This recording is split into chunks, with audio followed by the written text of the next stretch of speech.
بسم اللہ الرحمن الرحیم وَيَجُوزُ حَذْفُ الْعَائِدِ مِنَ اللَّفْظِ إِنْ كَانَ مَفْعُولًا نَحْوُ قَامَ الَّذِي ضَرَبْتُ أي الَّذِي ضَرَبْتُهُ۔ یہاں سے مصنف رحمۃ اللہ علیہ ایک فائدہ بیان فرما رہے ہیں، وہ بہت آسان سا فائدہ ہے۔ کل والے سبق اگر آپ کے ذہن میں ہو کہ کل ہم نے پڑھا تھا اسماء موصولہ کے بارے میں، اور ہم نے یہ بھی پڑھا تھا کہ اسماء موصولہ ان کے بعد ایک صلہ آتا ہے، اور صلہ ہمیشہ جملہ ہوتا ہے۔ اسماء موصولہ کے بعد آتا ہے ایک صلہ، اور صلہ ہمیشہ کیا ہوتا ہے؟ جملہ۔ اس جملے کے اندر کوئی نہ کوئی ضمیر بھی ہوتی ہے جو اس اسم موصول کی طرف لوٹ رہی ہوتی ہے۔ کل کے سبق میں اس کی مثالیں بھی گزری تھی۔ تو آج فائدے کے طور پر ایک بات ذکر کر رہے ہیں کہ اگر آپ صلے سے حذف کر دیں اس لوٹنے والی ضمیر کو، تو یہ اس وقت جائز ہے کہ جب مفعول ہو، جب وہ ضمیر کس کی ہو؟ مفعول کی ہو۔ مفعول کی ضمیر ہے تو آپ اس کو حذف کر سکتے ہیں۔ اس کی مثال دیکھیں، سمجھ آ جائے گی بات۔ قام الذی ضربت، کھڑا ہوا وہ شخص جس کو میں نے مارا۔ اب یہ ضربت کے آخر میں ضمیر تھی، ضربت ہو۔ اب یہ ہو ضمیر بن رہی تھی مفعول، ہو ضمیر بن رہی تھی مفعول۔ تو ہو ضمیر جو کہ مفعول بن رہی تھی، اس کو ہم نے کر دیا حذف، کیونکہ ابھی ہم نے یہ فائدہ پڑھ لیا ہے کہ اس میں موصول کے آخر میں، اس میں موصول کے بعد جو صلہ ہوتا ہے، صلے کے اندر ضمیر کا ہونا ضروری ہوتا ہے جو کہ اس میں موصول کی طرف لوٹتی ہے۔ اگر وہ ضمیر مفعول کی ہو تو آپ اس کو حذف بھی کر سکتے ہیں۔ وَيَجُوزُ، اور جائز ہے، حذف العائد، عائد کو حذف کرنا، من اللفظ، لفظوں سے، ان کان مفعولا، اگر وہ عائد مفعول کی ضمیر ہو، نحو جیسے قام الذی ضربت ای الذی ضربتہ۔ جی یہاں تک سمجھ آ گیا سلیم بھائی، ابراہیم بھائی، نواب بھائی؟ جی جی استاد۔ جی جی استاد جی آ گیا سر۔ اچھا اب آگے چلتے ہیں۔ وَعْلَمْ أَنَّ أَيَّ وَأَيَّتٌ، أَنَّ أَيًّا وَأَيَّتًا معرب، اس کا عبارہ ٹھیک کر لیں۔ وَعْلَمْ أَنَّ أَيًّا وَأَيَّتًا معربة إلا إذا حذف صدر صلتها كقوله تعالى ثم لننزعن من كل شيعة أيهم أشد على الرحمن عتيا۔ یہاں سے مصنف رحمت اللہ علیہ ایون اور ایتن کا اعراب بیان فرما رہے ہیں۔ فرماتے ہیں کہ ایون اور ایتن معرب ہوتے ہیں، ان کا اعراب تبدیل ہوتا رہتا ہے، لیکن اگر ایون اور ایتن کا جو صلہ ہے اس کی ابتدائی چیز کو حذف کر، اس کو بولتے ہیں صدر صلہ۔ ایون اور ایتن کے صدر صلہ کو، مطلب صلے کی ابتدائی چیز کو اگر حذف کر دیا جائے تو پھر ایون اور ایتن معرب نہیں ہوتے بلکہ وہ مبنی ہو جاتے ہیں۔ اس کی مثال دیکھ لیں، پھر بات سمجھ بھی آ جائے گی۔ جیسے قرآن مجید میں اللہ تعالیٰ کا ارشاد ہے ثم لننزعن من كل شيعة أيهم أشد على الرحمن عتيا۔ اب یہ اشد یہ صلہ ہے، لیکن اس صلے کی ابتدائی چیز ہوا اس کو حذف کیا گیا ہے۔ اشدو کے شروع میں تھا ہوا، اس کو کیا کر دیا گیا؟ حذف۔ تو اب یہ ایو یہاں پر یہ مورب نہیں ہے بلکہ یہاں پر اب یہ مبنی بن گیا ہے، کیونکہ ہم نے ابھی پڑھ لیا کہ ایون اور ایتن مورب ہوتے ہیں، لیکن اگر ان کے صدر صلہ کو، صلے کی ابتدائی چیز کو حذف کر دیا جائے تو پھر یہ مورب نہیں ہوں گے۔ وعلم، اور آپ جان لیں، ان این و ایتن معربتن، کہ ایون اور ایتن معرب ہیں، الا اذا حذف صدر صلتها، مگر یہ کہ جب اس کے صلے کو حذف کر دیا جائے، صلے کی ابتدائی چیز کو حذف کر دیا جائے، کا قولہ تعالی، جیسا کہ اللہ تعالیٰ کا ارشاد ہے ثم لننزعن من كل شیعة ایہم اشد علی الرحمن عتیا۔ دیکھیں ایو یہ اس میں موصول استعمال ہو رہا ہے اور اشد اس کا صلہ ہے، لیکن صلے کی ابتدائی چیز ہوا کو حذف کر دیا گیا۔ یہاں تک سمجھ آگے؟ آگے چلیں۔ جی استاد جی۔ جی استاد۔ زبردست ہو گیا، چلیں جی آگے چلتے ہیں۔ فصل اسماء الافعال، بہت امپورٹنٹ فصل ہے یہ، اور اس سے سوال اکثر آتا ہے اسماء افعال سے. اسماء الافعال، یہ فصل ہے اسماء افعال کے بارے میں. یاد رکھیں عربی زبان میں کچھ ایسے اسم ہوتے ہیں جو فعل والا معنی دیتے ہیں. عربی زبان میں کچھ ایسے اسم ہوتے ہیں کہ جو فعل والا معنی دیتے ہیں.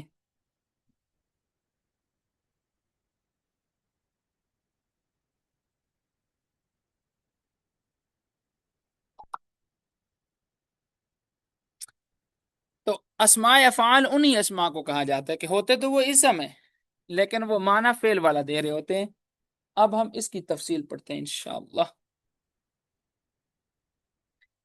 اسم الفعل کل اسم بمعنى الامر والماضی، ہر وہ اسم جو امر اور ماضی کے معنی میں ہو، یعنی ہوگا وہ اسم لیکن وہ امر کے معنی پر دلالت کر رہا ہوگا یا پھر ماضی کے معنی پر دلالت کر رہا ہوگا.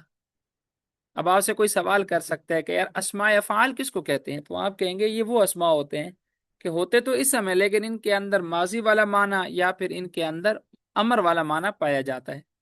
مثال دیکھ لیتے ہیں، جیسے رویدہ زیدن. اب یہ رویدہ اسم ہے کیونکہ اس کا فعل والا وزن نہیں ہے. صاف زر فعل ہوتا تو پھر فعل والا وزن ہوتا نا، جبکہ اس کا فعل والا وزن ہے ہی نہیں. جب فعل والا وزن نہیں ہے تو دوسری صورت ایک ہی بچتی ہے کہ یہ اسم ہے. زیدن اس کا مفعول بھی ہے اور اس کے اندر انت ضمیر فاعل ہے، تو ہے اسم لیکن یہ ام ہی فعل امر کے معنی میں ہے. کوئی آپ سے سوال کر سکتا ہے نا کہ رویدہ کو آپ کیوں کہتے ہیں کہ یہ اسم ہے، یہ فعل کیوں نہیں ہے؟ تو آپ کہیں گے کہ فعل کے مخصوص اوزان ہیں. اس کا ترجمہ ہے کہ تو چھوڑ دے. اگر یہ فعل ہوتا تو پھر یہ فعل امر کے وزن پر ہوتا. رویدہ فعل امر کا کوئی وزن ہم نے نہیں پڑھا. آپ نے فعل امر کے بہت سارے اوزان پڑھے ہوں گے لیکن ان میں کوئی وزن رویدہ والا وزن نہیں ہے، فعیلہ والا، یہ کوئی وزن نہیں ہے فعل امر کا. تو جب یہ فعل امر والے وزن پر ہے ہی نہیں تو فعل امر کا معنی تو اس کے اندر ہے لیکن فعل امر لفظوں میں یہ نہیں ہے، معنی کے اعتبار سے ہے، لفظوں میں یہ اسم ہے. وَهَيْهَاتَ زَيْدٌ، یہ دوسری مثال دی ہے کیونکہ اسم الفعل جو ہوتا ہے وہ یا تو امر کے معنی میں ہوتا ہے یا پھر وہ فعل ماضی کے معنی میں ہوتا ہے. یہ دوسری مثال فعل ماضی کی ہے، جیسے ہیہاتا زیدن. یہ ہیہاتا بعودہ کے معنی میں ہے کیونکہ اس کا ترجمہ ہے زید دور ہو گیا، تو ہیہاتا بعودہ کے معنی میں. آپ سے کوئی سوال کر سکتا ہے یار ہیہاتا کو آپ فعل کیوں نہیں بناتے؟ آپ کہیں گے کہ فعل ماضی کے یہ معنی میں ہے. اگر یہ فعل ہوتا تو پھر ماضی والے وزن پر ہوتا، جبکہ یہ ماضی والے وزن پر نہیں ہے. ماضی کے ہم نے بہت سارے اوزان پڑھے ہیں لیکن ہیہاتا، اب اس کا وزن ہم کیا کریں؟ فیعاتا کر لیں یا فیعالا کر لیں، تو فیعالا کر لیں فیعاتا کر لیں، کوئی بھی ہم وزن کرتے ہیں تو یہ فعل ماضی والا وزن نہیں ہے. او کان علی وزن فعالی بمعنی الامر وهو من الثلاثی قیاس کنزالی بمعنی انزل وتراکی بمعنی اترک. اسی طرح عربی زبان میں بہت سارے الفاظ آتے ہیں جو کہ فعالی کے وزن پر ہوتے ہیں. فعالی، فا کے اوپر زبر ہے، فعالی کے وزن پر. وہ تمام الفاظ عربی زبان میں جو فعالی کے وزن پر ہوتے ہیں وہ بھی امر کے معنی میں آتے ہیں. جیسے نزالی یہ انزل کے معنی میں ہے، انزل کے معنی میں. تراکی یہ اترک کے معنی میں ہے. تو آپ نے تین پڑھ لیے، اسم الفعل بمعنی فعل امر حاضر معروف، اسم الفعل بمعنی فعل ماضی، اور اسم الفعل ہر وہ لفظ جو فعالی کے وزن پر ہو وہ بھی فعل امر کے معنی میں استعمال ہوتا ہے. یہاں ایک چھوٹا سا آپ فرق یاد رکھ لیں کہ فعالی کا جو وزن ہے اس کو ہم تھوڑا سا دیکھتے ہیں کہ آیا وہ ثلاثی ہے یا پھر وہ ثلاثی نہیں ہے. اگر تو وہ ہو ثلاثی تو پھر اس کا فعل امر کے معنی میں ہونا یہ قیاس کے بالکل مطابق ہے. کیا مطلب؟ کہ ثلاثی لفظ اگر ہمارے سامنے کوئی آتا ہے اور وہ فعالی کے وزن پر ہے تو ہمیں پتہ چل جائے گا کہ یہ فعل امر کے معنی میں ہے. لیکن اگر وہ ثلاثی سے نہیں ہے، تین حرفوں سے نہیں ہے، وہ تین حرفوں سے زیادہ ہے، تو پھر وہ قیاسی نہیں ہوگا، وہ پھر سماعی ہوگا. یعنی عربوں سے ہم سنیں گے، اگر عرب اس کو استعمال کر رہے ہیں تو ہم بھی استعمال کر لیں گے فعل امر کے معنی میں. عرب نہیں کر رہے، وہ کسی اور معنی میں کر رہے ہیں تو ٹھیک ہے. یعنی ثلاثی سے ہمیں پتہ چل جائے گا کہ یہ فعل امر ہی کے معنی میں، لیکن اگر ثلاثی سے وہ نہ ہو تو پھر پتہ نہیں چلے گا. او کان علی وزن فعالی، یا پھر وہ فعالی کے وزن پر ہو تو وہ بھی فعل امر کے معنی میں ہوگا۔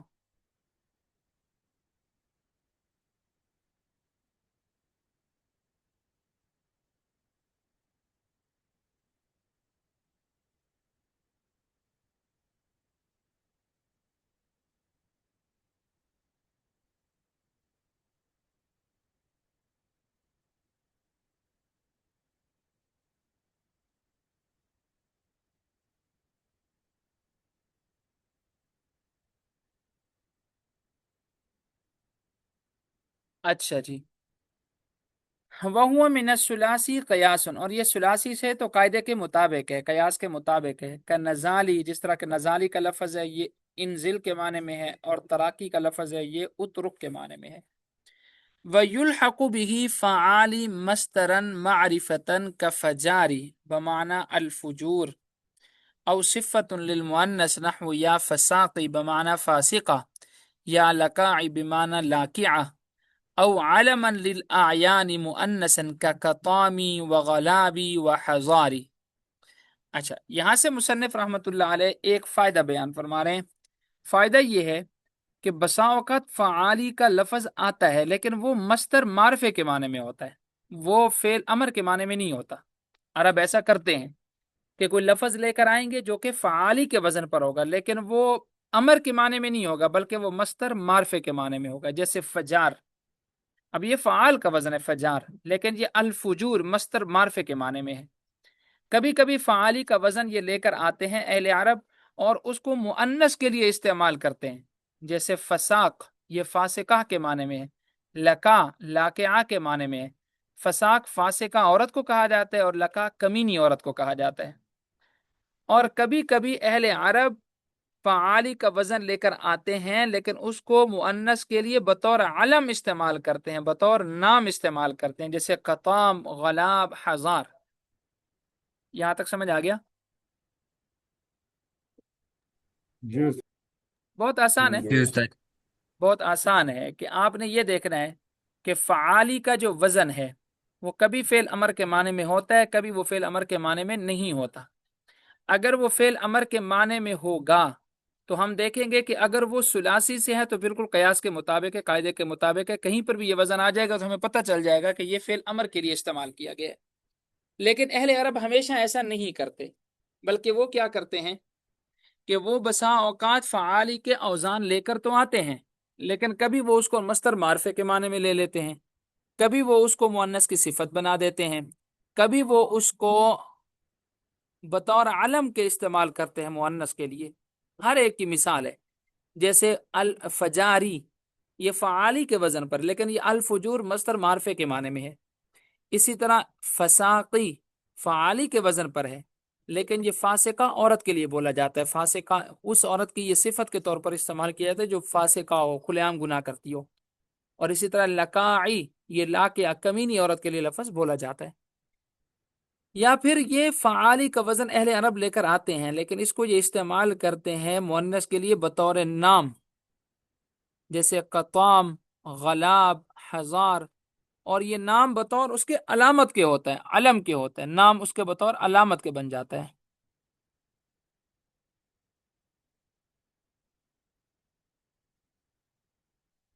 اچھا جی، یہاں تک آپ کو سمجھ آ گیا تو اب اس کا ترجمہ دیکھیں۔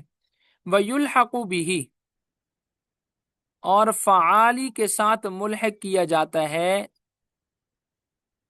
اس لفظ کو جو فعالی کے وزن پر ہو لیکن مصدر معرفے کے معنی میں ہو، جیسے فجاری، یہ الفجور کے معنی میں ہے۔ یا پھر فعالی کے وزن کو صفت کے ساتھ، مؤنث کی صفت کے ساتھ ملحق کیا جاتا ہے، جیسے یا فساقی، یہ فاسقہ کے معنی میں ہے، یا لکاعی، یہ لاکعہ کے معنی میں ہے، او علما للاعیان مؤنثا، یا پھر یہ مؤنث کے لیے بطور علم استعمال کیا جاتا ہے،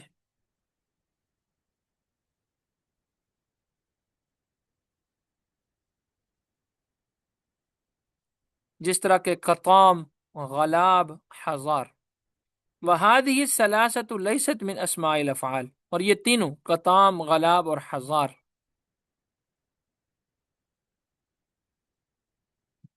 یہ تینوں نہیں بلکہ اوپر والے تینوں سارے ان کے تین ہی بن گئے نا.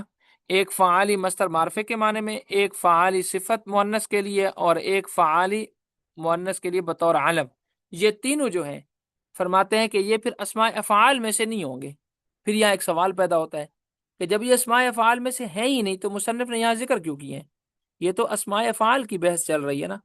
تو اس کا جواب یہ کہ مصنف نے یہاں بس مناسبت کے طور پر ذکر کر دیا ہے، کیونکہ یہاں پر وزن کے اعتبار سے تو مناسبت ہے نا. تو وزن کے اعتبار سے مناسبت موجود تھی، تو اسی مناسبت کو دیکھتے ہوئے مصنف نے یہاں پر اس کو ذکر کر دیا. وہ ان نما، اور بے شک، یہ سوال کا جواب دے رہے ہیں. ذکرت ہا ہونا، یہاں پر ذکر کیا گیا ان تین کو. کن تین کو؟ فعالی بمانا مصدر معرفہ، فعالی بمانا مؤنث کی صفت، اور فعالی بمانا مؤنث کے لیے بطور علم.